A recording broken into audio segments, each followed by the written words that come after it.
Today we're going to be talking about accountability plans and how to set them up for your business.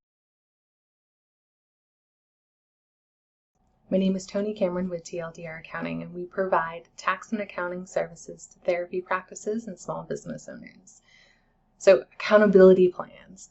Most people are like, well, what is that?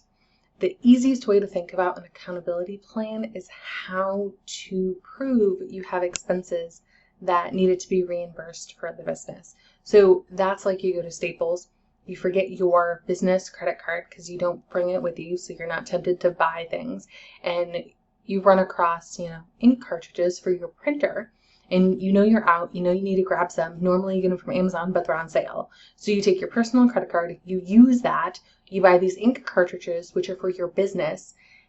An accountability plan is how you get reimbursed for those ink cartridges, right? Because you paid for them. It was just out of personal funds. And now you want to make sure you get reimbursed and that the expense ends up on your business books. So an accountability plan drafts up the rules you have to follow to get reimbursed. And so you need to follow it consistently across the board.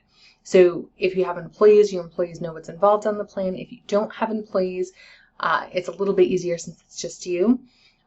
But the accountability plan should list out how much you spent, what was the business purpose of an ink cartridge, office supplies for your printer.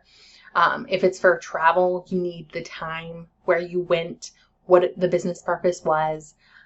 If it was with, say you were going out to dinner with someone, or it was for a gift for someone involved in the business, you need a date, a description, how it helps your business in whatever way, so you can get reimbursed for it.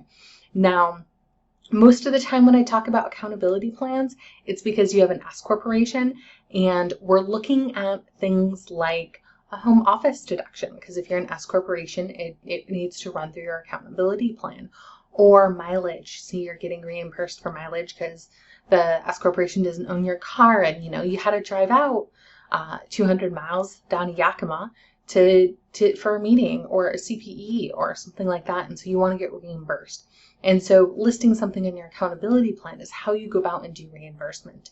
When you're an S corporation, our general guidelines are to do it every quarter to make sure things are up to snuff, and it's frequently enough.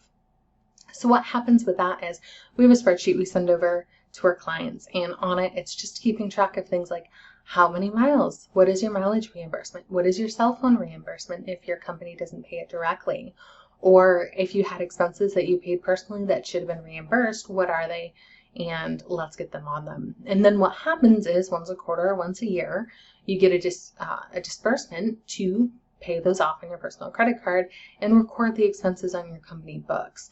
So a big reason for it is to making sure your business expenses are being recorded on your profit and loss statement. It's really, really important that they're accurately showing all the costs that are associated with your business. Now, COVID, we are all home, working from home, so you set up your own home office and you're an S corporation. How you would get that reimbursed is through an accountability plan. We would draft up the numbers needed for your reimbursement for having a home office. So that's just one way to look at and use an accountability plan. It's the most common we see is when you're an S corporation, you have home office deduction, you need to get reimbursed, you have some mileage. Maybe your cell phone is not just a work cell phone, and so you're getting reimbursed on it. But hopefully you found that helpful. If so, subscribe below.